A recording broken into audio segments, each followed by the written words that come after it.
Good day buddies. Few episodes back, we did a modification on a faulty ant farm to make it work. On this video we're doing another one, this time on the what have been called as the death nest.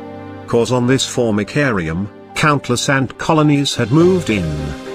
But no one have thrived. Anyway, welcome back buddies.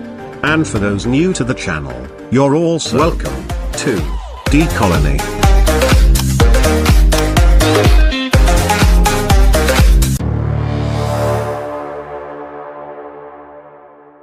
I took one of the nest from the space station ant farm, to start the modification.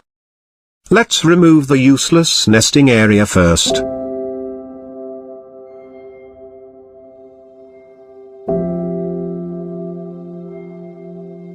Next thing that I did is to decide how many of the holes will I retain, and block some with silicone plugs. While the chosen entrance, ventilation, and expansion holes are plugged with a silicone tubing with a moist tissue paper.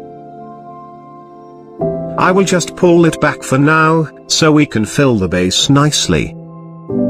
Anyway, for my projects buddies, I usually use a sanded grout. But for now unfortunately, I've ran out of stock. So I'm going to mix one myself. For this, we need an extra fine sand like this. This one passed the 30 mesh screening. And we also need a normal grout of course. We'll just mix them well, for at least 5 minutes. Anyway, the ratio I use is 1 part sand, and 2 parts grout. And I use a toothpaste-like mixture every time. But what's really the importance of using a sanded grout on ant farms? First is, sanded grout is more durable. And second, it has a better water absorption capability, compared to the normal one, which is almost waterproof. Now, after filling up the base well, I'm pushing the tubes back at least 1 centimeter. Then I'm filling it up again, until it reaches the glass cover line.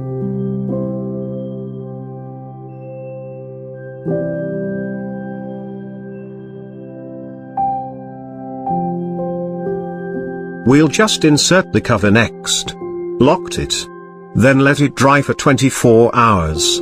There's some bubbles inside, but that's fine. I'll show you how to get rid most of them, on the other nest. So, I fill up some other nest yesterday. And here they are. I put a tube here, cause the cover on this one have holes. Originally for the test tube. And this nest will basically be the more humid part cause we have the hydration port over here. While this one will be a dry nest.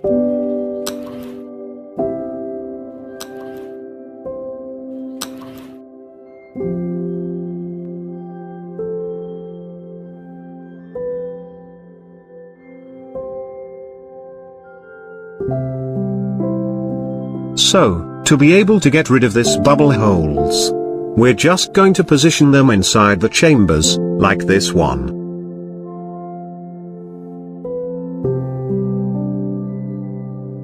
And they actually help on the chamber outcomes. Anyway, it's extremely important to carve after 24 hours, buddies. Cause at this rate, the grout's still not that hard, but not too soft at the same time. It's absolutely the best condition to do the carving process. As usual, I'm using old screwdriver. I did a partial chamber carving. Then I made them deeper, one by one.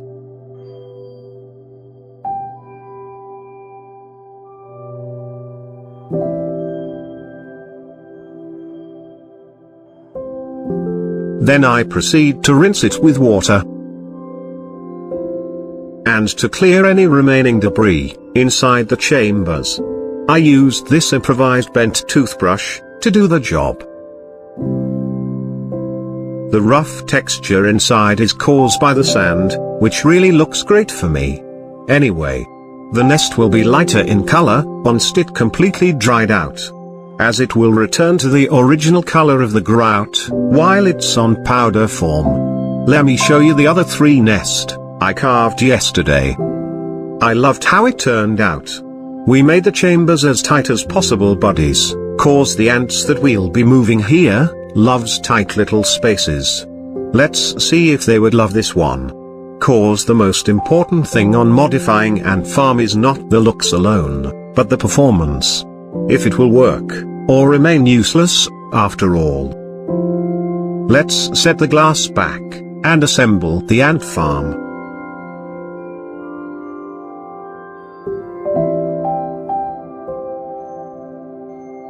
I've covered the ventilation on the sides, as they were made too wide for small ant species.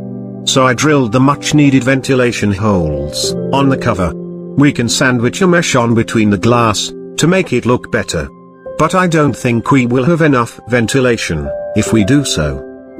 I elevated the entrance a little bit by setting a tubing, so the substrate will not easily fall down to the nest.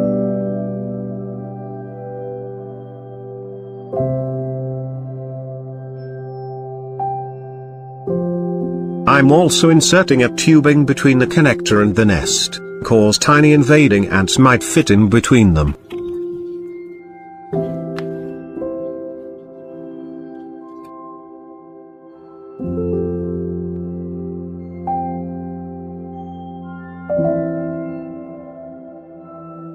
The main reason why I need a center board here, is to support the nest all together. Cause I'm no longer using this ant farm connectors in between of each nest. They're too hard to remove once intact. And I want an easier way to disconnect the nest, if ever I need to do something important on the setup. So, the nest will only be connected by this tight tubings.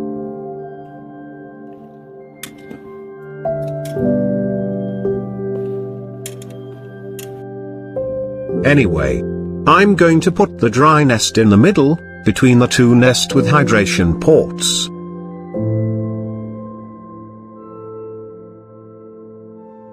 Set the sand substrate.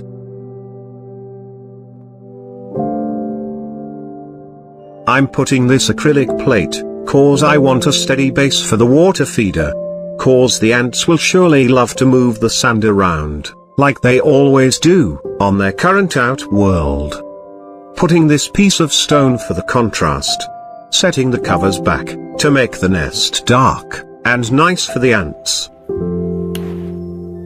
For the too little nest, they didn't come with a cover.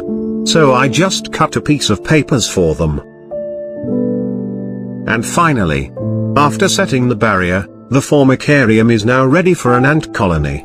I already started the move and we will see the full outcome of the mature colony migration on the next episode.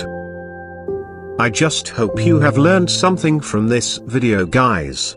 Be a genie for the first time, by granting my wish and tapping the like and share button, that would help a lot. This is DColonyyt, saying goodbye. For now.